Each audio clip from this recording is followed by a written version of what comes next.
Bonjour, donc on revient sur l'outil, un fly cutter avec deux outils décalés en profondeur.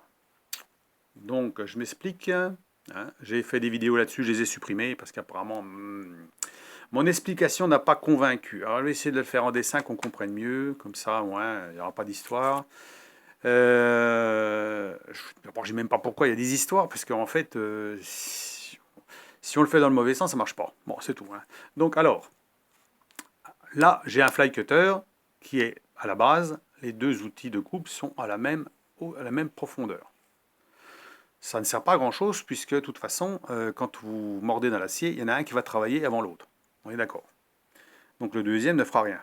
Sauf s'il y en a un qui s'use, qui sont vraiment pile poil à la même longueur. Et là, c'est pas le cas. Il y a toujours un petit décalage entre les deux.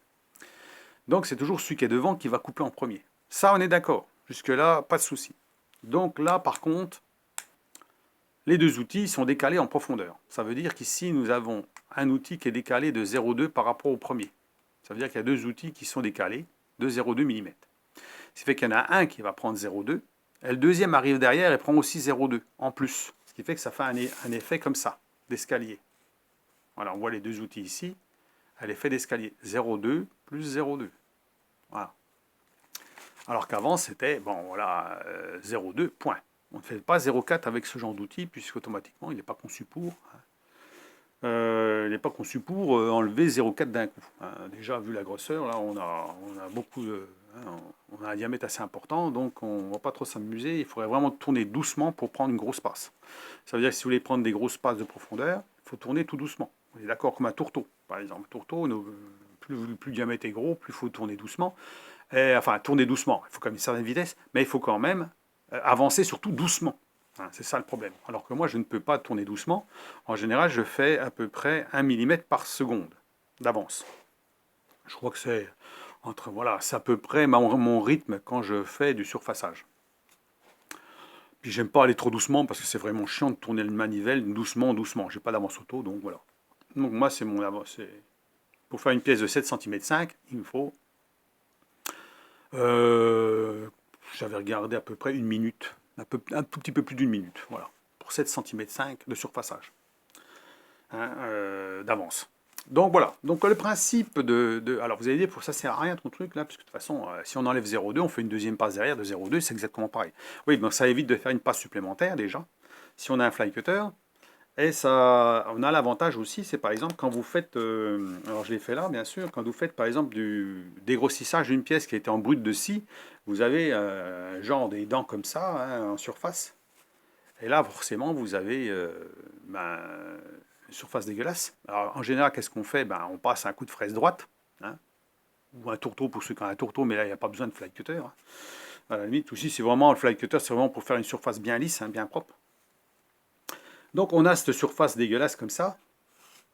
On passe une fraise droite, mais la fraise droite, ça fait un peu ça, ça fait des sillons, voilà, c'est pas une surface. C'est mieux que le sciage, mais c'est pas encore parfait. Donc le fly cutter est là derrière pour pouvoir faire une finition, si on veut vraiment une finition nickel. Mais des fois, en descendant de 0,1 ou 0,2, c'est pas assez. Ça veut dire qu'on va encore avoir un peu ce genre-là, des petits creux par-ci par-là, c'est pas parfait, voilà, bon. Alors qu'en descendant de 0,4 d'un coup, là, on enlève tout. C'est-à-dire on est sûr d'avoir un état de surface qui est bien. Voilà, hein. Même si la fraise droite ne coupe pas très bien, avec 0,4, on va tout enlever, ça c'est sûr. Donc on ne va pas enlever de trop, mais juste assez pour avoir une belle surface. C'est le principe. Alors qu'avant, ben, il aurait peut-être fallu faire deux passes, hein, ou peut-être trois. Donc voilà, donc ça évite de faire plusieurs passes. Donc l'avantage c'est ça. Et le fly cutter de ce style-là, c'est bien pour une petite fraiseuse. J'ai bien expliqué, c'est pour ça que moi j'utilise beaucoup ce genre d'outils, parce que moi ma fraiseuse fait 200 kg, c'est une petite fraiseuse. Si vous prenez des gros outils genre tourteau, ça va pas, ça vibre. Vous ne faites pas du bon boulot. L'état de surface, c'est pas propre, pas super propre, hein. La tendance, ça fait des gros. Non, je trouve pas ça bien. Ça vibre. Donc ça fait un peu ça, hein. C'est-à-dire qu'on a un tourteau ici là, qui avance. On prend trop de matière d'un coup. Donc si on prend trop de matière d'un coup, eh ben, on a du mal à avancer. Forcément, c'est très dur à avancer. Surtout quand on n'a pas d'avance automatique, on s'en rend compte parce que là, on tourne la manivelle et on sent que ça force, que ça ne veut pas rentrer dans la matière. Donc, c'est pas du tout agréable de descendre en profondeur avec un tourteau, hein, surtout sur une petite fraiseuse. Par contre, ceux qui ont une avance automatique, forcément, bah, là, ça y va, hein, c'est obligé d'y aller. Mais il faut lubrifier et tout, parce que là, ça chauffe. Hein, donc, on est d'accord. Il faut avancer assez doucement, surtout quand on fait une profondeur assez importante. En général, ben, on ne prend pas 4 mm d'un coup, parce que forcément, ça fait beaucoup. Hein. Donc, alors, le principe, c'est de faire ceci. Donc, de descendre à 2 étages différents. Donc, deux longueurs différentes. Alors, la profondeur, moi, c'est 0,2. Hein. Et la différence de longueur, on peut dire qu'on peut mettre 0,2 ou 0,3 ou 0,5. Mais ce n'est pas la peine de faire de trop non plus en dépassement de longueur, puisqu'automatiquement, ça ne sert à rien. À partir du moment qu'il y a un outil qui mord en premier, c'est le principal. Voilà. Et qu'il y a des différences de hauteur entre les deux. Voilà, c'est le but. Donc voilà qu'est-ce qui se passe au départ. Donc quand vous mordez dans la pièce, le premier attaque de 0,2 et le deuxième, ben, il n'attaque pas. Hein, il attend son tour. Voilà. Donc après, ben, alors bien entendu, quand il y a 0,2, on ne le voit pas. Hein, on voit quelques petits escaliers comme ça. Moi, j'ai essayé jusqu'à 5 mm. Et là, on voyait bien 5 mm avant que le deuxième attaque. Voilà. Et quand le deuxième attaque, il reprend 0,2 en plus. Voilà. 0,2 supplémentaire en profondeur. Voilà. Donc ça vous fait gagner du temps. Ça peut faire gagner du temps en même temps. Ça ne force pas trop, malgré qu'attention, avec un outil qui prend 0,2 plus 0,2 en fly cutter, on le sent quand même. Hein. On sent quand même qu'il y a une différence. Le bruit change. Hein. Le bruit change, puisqu'automatiquement, comme on n'est pas à la même hauteur, on prend quand même sur le même outil 0,4. Hein. Même si chaque outil, sur l'ensemble du fly cutter, on prend 0,4. Même si chaque outil prend 0,2, on le sent. Hein. Et pourtant, ils sont décalés à l'opposé. Hein. Alors, s'il y en avait 8, par exemple, un fly cutter, enfin un tourteau à 8 dents, les dents, les outils sont très rapprochés. S'il y a un décalage de 0,2 à 0,5 entre chaque outil, on va le sentir aussi. On va quand même le sentir, hein, puisque automatiquement, le deuxième outil arrive derrière, tout près derrière. Il faut quand même avancer. Hein, il faut quand même avancer dans la pièce. Il faut quand même prendre de la matière devant. Donc vous prenez de la matière devant et vous prenez de la matière en dessous. Donc ça va se sentir aussi. Donc si vous prenez trop gros, à mon avis, sur une petite fraiseuse, ça ne va pas le faire. Pour moi, ça ne le fera pas. Donc moi c'est plus adapté de faire un truc comme ça, hein, que de faire un petit fly cutter à double dent, que d'en faire un trop gros. Voilà. À la limite, si une fraiseuse qui fait 400-500 kg, on peut mettre 4 dents, hein, voire peut-être 6, j'en sais rien. Enfin bon, en faisant le 2, on peut en faire un à 2, voire 4, puis que, ben, par exemple, 2 travaillent, puis les 2 ne travaillent pas. Puis essayer de faire de jouer sur les hauteurs. Parce qu'on peut mettre du clinquant sous chaque outil pour pouvoir faire des hauteurs différentes. Puis tester pour voir ce qui va le mieux. Voilà, voilà donc pour l'explication. Voilà, donc c'est pour expliquer comment ça fonctionne et quel est l'avantage par rapport à un fly cutter classique, voire même à un petit tourteau classique. Hein.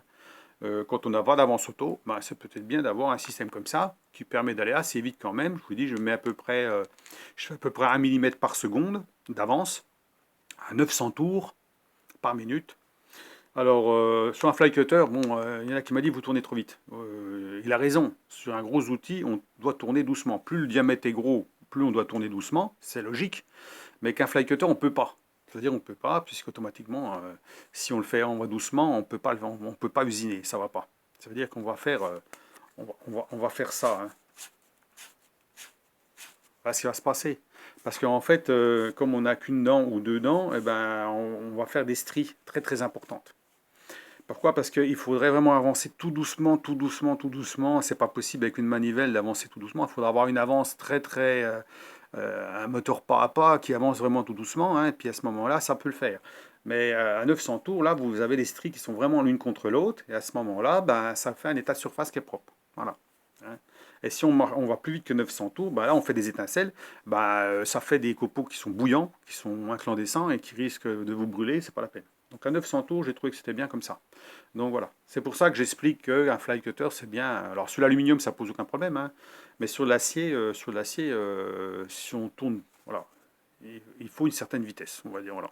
Et moi, je ne peux pas mettre un peu moins, puisque ma machine fait de 900 tours, elle passe à 500 tours par minute. Donc 500 tours par minute, ça vraiment, j'ai essayé, ça ne va pas. Et puis 1400 tours, elle va au maximum 1450 tours, bah, ça ne va pas non plus, bah, ça crache des étincelles, donc ça ne va pas. Donc, moi, la meilleure, pour moi, la meilleure vitesse de rotation que j'ai pu essayer, c'est 900 tours. Ça n'écrit pas, mais c'est 900 tours. Voilà. Pour moi, c'est le mieux. C'est là que je fais le plus bel état de surface. C'est là que je peux avancer le plus vite sans que ça force. C'est parfait pour moi. Voilà. Donc, pour l'explication de la vitesse. Donc, pour ceux qui veulent s'amuser à faire ça, alors, si vous faites une erreur dans le montage, si par exemple, si vos outils sont inversés ici, ben, qu'est-ce qui va se passer? Ça va faire ça en fait. Hein, voilà. Vous allez prendre 0,4 d'un coup. Voilà. 0,4 au lieu de prendre 0,2 plus 0,2. Hein, c'est tout, la pièce va faire ça. Ça veut dire que bah, vous allez prendre 0,4 et vous n'aurez pas d'effet d'escalier devant. Voilà. Alors il y aura peut-être une petite pente ici, parce qu'en fonction de l'inclinaison de vos outils, mais il n'y aura pas l'effet qui pourrait un peu comme ça. Donc, et puis vous allez voir que ça force, hein. Donc ça va pas. Hein. 0,4 c'est énorme, hein. Ça veut dire que 0,4 sur un fly cutter à 900 tours, ça tape. Hein. Là c'est sûr que ça va pas. Donc il faudrait réduire la vitesse hein, d'avance. Réduire la vitesse d'avance, mais là il faudrait avancer vraiment plus doucement. Ça veut dire qu'il faudrait faire un tour en 8 secondes, on va dire en 8 secondes, ça va pas quoi. Là on va. Moi, c'est pas possible. Hein. Je veux dire, par là, moi, ça m'intéresse pas de passer 8 secondes à tourner un volant pour faire un tour. Hein. Moi, un tour, ça fait 3 mm. Hein. Donc voilà. Donc voilà. Donc pour les explications, donc j'espère que j'ai été clair ce coup-là, hein, dans mes explications. Pour ceux qui veulent fabriquer ça, parce que je pense que c'est quand même intéressant de le faire. Hein. Je sais qu'il y a une vidéo là-dessus qui la personne a fait un tourteau à 8 outils, hein, 8 outils. Donc avec 0,5 mm entre chaque outil, ce qui fait qu'il peut prendre 4 mm d'un coup. Mais à mon avis, il faut de la rigidité. Hein. Il faut de la rigidité. Je pense que le moteur, il fait plus de 1000 watts, à mon avis, hein, pour arriver à prendre sans problème. On ne peut pas trop se rendre compte, on n'est pas à sa place pour voir ce qui se passe, pour voir si ça vibre ou pas, j'en sais rien. Hein. Donc, moi, je sais que si je prends trop, ça vibrera. Donc, voilà. Donc, avec ça, ça va. 0,2 d'écart, c'est bon, ça fait 0,4 en tout, c'est parfait. Donc, moi, j'aime pas quand ça vibre de tous les bouts non plus. Alors, du coup, voilà. Donc, je dis, c'est surtout ça pour ceux qui ont des petites fraiseuses, comme il y a beaucoup de personnes qui sont abonnées à ma chaîne qui ont beaucoup de petites fraiseuses. Hein, et donc, ils pourraient peut-être en faire un, ou peut-être modifier le leur. Hein, puis peut-être voir ce que ça donne. Voilà. Donc voilà. Alors, vous pouvez laisser vos commentaires, pas de souci. Je pense que là, j'ai été clair. Hein. Je ne peux pas être plus clair que ça. Hein. Voilà, là, c'est pas possible. Hein.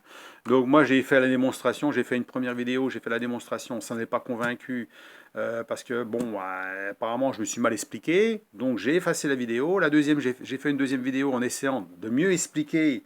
Apparemment, ça n'a pas convaincu non plus. Hein. Et ben, ma foi, j'ai enlevé les deux vidéos. Et puis je pense que celle-là va convaincre, ma foi, sinon bah, je vais l'effacer. Bon, puis voilà comme ça, mais bon c'est dommage parce que ceux qui veulent faire un truc comme ça, c'est peut-être bien de... voilà, au rond, hein, je vous dis, je ne suis pas obligé de faire carré, moi je l'ai fait parce que j'ai que celui-là. Hein. S'ils veulent en faire rond avec deux outils, hein, voilà, deux outils de coupe avec une hauteur différente, bah, c'est pas compliqué, hein, voilà. Une rainure, une autre rainure de l'autre côté, et puis voilà, on met deux outils, et puis on met du clinquant pour avoir une différence entre les deux, puis on fait un dépasser un peu plus que l'autre, puis voilà. Et puis après, il faut les mettre dans le bon sens, comme ça, voilà. Et puis là, ça marche. Donc voilà. Eh ben, je vous laisse à cette vidéo. Dites-moi ce que vous en pensez, et puis j'espère qu'elle va plaire ce coup-là. Hein, elle va plaire à mes abonnés et puis à mes non-abonnés, hein, pour ceux qui regardent mes vidéos mais qui ne sont pas abonnés, et puis que je fais tout pour que tout le monde comprenne le mieux possible. Hein, et puis quand je fais quelque chose, je l'explique pourquoi je le fais. Hein, et puis voilà. Donc je pense que faire une démonstration sur une fraiseuse, bon, on a vu que ça, bien sûr on ne peut plus le voir maintenant, mais on a vu que ça fonctionnait très bien. Ça ne changera pas de le faire comme ça. Bon, vous ne voyez pas la démonstration, mais ça fonctionne. Donc il n'y a pas de problème, hein. Je peux vous certifier que ça marche très bien. Alors moi les outils, ils sont beaucoup trop longs. Hein. Vous avez remarqué qu'ils sont beaucoup trop longs. Je peux faire plus ou moins long, mais ces outils-là, ils me servent aussi pour mon tour. Donc c'est pour ça que je ne peux pas m'amuser à les couper. Hein, je ne les coupe pas. Ils ne me gênent pas, puisqu'ils sont exactement les mêmes. Donc je ne vois pas pourquoi je m'amuserais à les couper. Hein, ça ne sert à rien. Et si je veux faire une plus grande surface, je peux. Par exemple, imaginez, je veux surfacer une culasse, j'en sais rien, moi, une petite culasse qui fait, je sais pas moi, 20 cm sur 20 cm. Eh bien, je peux le faire avec ça. En prenant, par exemple, un dixième. Hein, voire même moi 5 centièmes. Je prends 5 centièmes de surface, là les outils je peux les mettre à 20 cm. Je peux les mettre à fond. Alors ça va balayer, hein, mais je peux prendre 5 centièmes avec ça. Alors je mettrai des outils à plaquettes alu dessus, Je mettrai des plaquettes alu dessus pour que ça coupe vraiment bien, que ça tranche bien. Et puis là, on peut faire une surface parfaitement lisse, impeccable. Voilà. En prenant que 5 centièmes par 5 centièmes, voire un dixième, mais pas plus. Donc là, il n'y aura pas de flexion particulière, puisque dans l'alu, ça mord très bien. Les outils sont quand même rigides. Alors par contre, pour l'acier, si on veut quelque chose d'encore plus rigide, on peut mettre du 12, on peut mettre du 16. À la place, on peut mettre des outils de 16, et puis faire plus gros. Ou des outils carrés qui sont plus rigides que des outils ronds. Voilà, si on les fait comme ça, l'un au bout de l'autre, mais bon, il faut faire attention quand même que les tranchants ne soient pas quand même trop inclinés comme ça. Donc, il faut voir la coupe, la pointe quand même, elle coupe quand même, que le tranchant soit pas comme ça. Il faut qu'il soit un peu quand même comme ça. C'est mieux. Voilà. Donc, je crois que c'est bon. Je crois que j'ai tout dit. Donc, pour ceux qui sont amusés à faire des fly cutters, parfois, je pense que tout le monde, tous ceux qui ont des fraiseuses aujourd'hui, même des petites fraiseuses, ils ont un fly cutter, c'est le minimum. C'est le minimum, puisque c'est ce qui va le mieux sur les petites fraiseuses. Et que le tourteau, il va pas très bien. Tous ceux qui ont essayé un tourteau sur une fraiseuse qui fait entre 60 kg et 200 kg, c'est pas le top quand même. Moi, j'ai essayé, je peux vous dire que ça va pas. On peut, mais on prend pas, on prend pas de profondeur, quoi. Voilà, puis si on est obligé d'avancer vraiment doucement, ça vibre, j'aime pas du tout, non, ça me plaît pas du tout. Ah, ce que j'aurais voulu moi essayer, c'est un tourteau avec, il y en existe avec des toutes petites plaquettes. Par exemple, un tourteau qui est pas plus gros que ça, mais qui a au moins 10 plaquettes autour. Voilà. C'est-à-dire plus il y a de plaquettes, je pense plus mieux c'est. Voilà. Ça veut dire qu'au mieux d'en avoir un tourteau à 4 plaquettes, avoir un tourteau avec 10 plaquettes, mais un tout petit peu plus gros. Voilà. Puis voir ce que ça donne. Mais il faudrait que les plaquettes coupent très très bien. Et là, peut-être qu'on ferait du super boulot. Voilà. Et sur une petite fraiseuse, je pense que c'est faisable. Mais bon, après, il faut réinvestir dans un tourteau, même si sur AliExpress, c'est quand même pas très cher. J'ai regardé quand même les prix, on arrive quand même à des 150, au moins 150 euros pour avoir quelque chose à peu près correct, avec des toutes petites plaquettes, voilà, qui coupent très très bien, et puis qui permet quand même d'avoir, elles sont très rapprochées l'une de l'autre, elles sont peut-être à 1 cm chacun, chaque plaquette à 1 cm. Donc je pense qu'on peut faire un travail plus intéressant qu'un 4 plaquettes où les plaquettes coupent très mal en plus. Non, donc il y a un tourteau de 40, je trouve que ça va pas. Voilà. Moi je pense qu'il vaut mieux un tourteau de, je sais pas moi, de 60 avec 10 plaquettes autour. Ce serait peut-être mieux. À voir. J'ai pas pu tester, je peux pas tester, j'en ai pas. Donc pour l'instant je me contente de ça. Peut-être qu'un jour j'en achèterai un pour tester. Moi j'ai un tourteau à deux dents, donc ça revient au même que celui-ci. Je l'utilise de façon comme un fly cutter, exactement pareil, et qui fait du très bon travail. Je l'ai déjà montré en vidéo. Donc voilà. Bon, à voir la suite. Peut-être que j'investirai dans un tourteau à 10 dents, voilà, 10 plaquettes. Voilà, pour voir. Mais bon, il faudrait un tourteau de bonne qualité. Parce que forcément, j'ai remarqué que ceux qui ont vendu les Made in China, là, vous en avez il y en a un qui frotte sur les quatre, par exemple. Vous tangentez avec un, puis les autres, ils frottent pas. Voilà, aussi bien en longueur, c'est pareil. Ça veut dire en longueur, ils ne sont pas parfaits non plus. Ils ne sont pas bien tous pareils. Et c'est pas forcément bon parce que ça génère des vibrations aussi. Voilà. Donc là, on est obligé de tourner plus doucement, forcément. On ne va pas tourner à 900 tours avec un tourteau. Donc là, on va descendre en vitesse et puis aller plus doucement dans la matière. Mais voir si on peut, par exemple, prendre 2 mm d'un coup, on entre doucement. Mais sans non plus passer 8 secondes à tourner une manivelle. Voilà, j'aimerais bien essayer pour voir ce que ça peut donner. Alors ceux qui ont ce genre de tourteau sur une petite fraiseuse comme la mienne d'à peu près 200 kg et qu'ils ont un tourteau par exemple de 60 à 80 avec 10 plaquettes dessus, ils pourraient me dire si ça va vraiment bien, est-ce que c'est mieux qu'un 4 par exemple de 40, 4 plaquettes 40 pour voir si ça va mieux. Voilà, sinon j'utilise des fraises droites, voilà c'est tout. Donc c'est ce qui va le mieux. Voilà, moi je vous laisse sur cette vidéo, laissez vos commentaires, dites-moi ce que vous en pensez. Je pense que c'est une bonne idée, c'est une bonne idée. La personne qui a fait la vidéo, je pense qu'elle a une bonne idée de le faire. Maintenant, moi j'essaierai jamais de faire un outil comme le sien, puisque automatiquement, 8 outils décalés de 0,5 pour moi, c'est pas du tout la machine, ma machine correspondra pas du tout pour faire ça. Déjà, quand je prends déjà 0,2 plus 0,2, on le sent déjà. Alors j'en aurai 4, je pense que ça sera encore plus dur. Donc je suis obligé d'avancer encore plus doucement. Et puis là, ça m'énerve. Donc moi, j'ai envie de mouliner quand même, puis que ça aille vite. Voilà. Je vous dis, 1 millimètre par seconde, j'ai pas envie de faire un ou 2 dixièmes par seconde. Ça m'intéresse pas en vitesse d'avance. Voilà, c'est le but. Donc moi, quand on est sur une fraiseuse, voilà, le mec qui enclenche à vitesse automatique, bah, il peut aller boire un café et puis bah, il a le temps de faire sa pièce. Voilà. Alors que moi, c'est pas mon cas, je suis devant la fraiseuse et je tourne la manivelle. Et puis ben, quand j'ai fini ma pièce, j'ai mis 1 minute. Hein, voilà, et ben, 1 minute, ça va. C'est pas trop long. Donc c'est très bien. Hein, voire 2 minutes s'il faut, c'est pas grave. Ça me dérange pas. Mais je ne vais pas passer 10 minutes à tourner une manivelle, ça sûrement pas. Voilà. Donc c'est pour ça que j'utilise des vitesses qui sont plus importantes que la normale.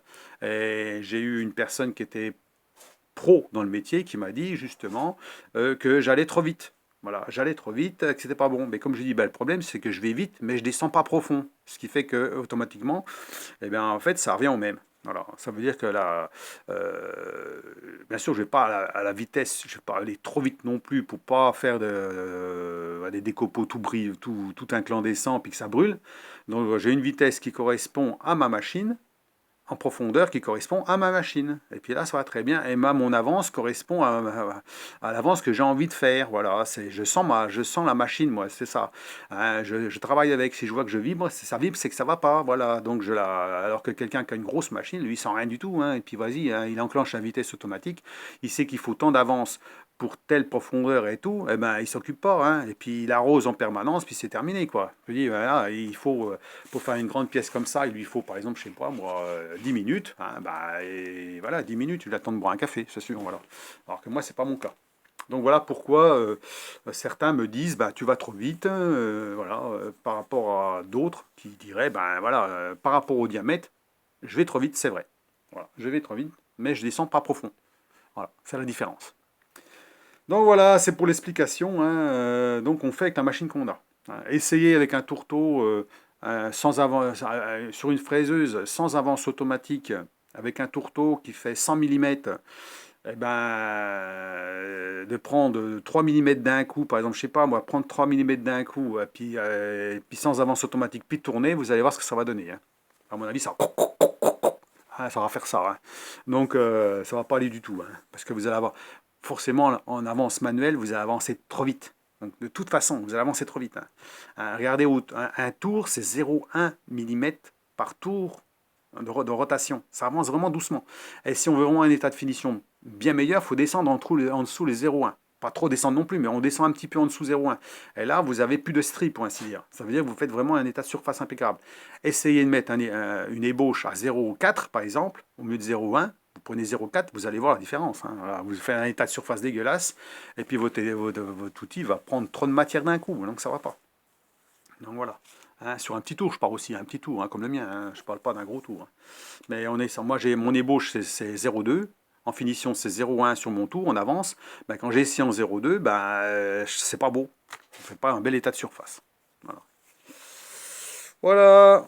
Donc, laissez-moi vos commentaires, ce coup-là. Et puis, bon, j'espère que ça va satisfaire tout le monde. Hein, et puis que ma vidéo va rester sur YouTube, hein, parce que sinon je la retire, hein, c'est pas un souci. Hein. Après, si vraiment ça plaît pas, je la retire et puis on n'a pas le pu. Hein. Donc moi je fais des vidéos, c'est pour voilà, c'est pour vous, hein, c'est pour mes abonnés, c'est pour les personnes qui regardent, si ça peut leur donner, c'est pour leur donner une idée, pour ceux qui voilà qui veulent des idées de fabrication d'outils, qui veulent faire des choses. Ben voilà, c'est fait pour ça. Hein. Maintenant, voilà, si ça plaît pas, ça plaît pas. Hein. C'est pas grave. Hein. Moi, je dis, j'efface la vidéo. Ouais, c'est pas grave. Hein. Donc voilà, je suis pas une vidéo près. Hein. Moi, sur l'ensemble de mes vidéos, j'en ai peut-être enlevé une centaine. Hein. Voilà, qui plaisaient pas vraiment. Hein. Voilà, donc je les enlève. Hein. Puis c'est tout. Hein. C'est pas grave. Donc, mais c'est dommage, puisque bon, ça peut servir. Voilà, c'est tout. Donc allez, à plus. Au revoir. Passez une bonne après-midi. Puis ma foi, à la prochaine. Au revoir.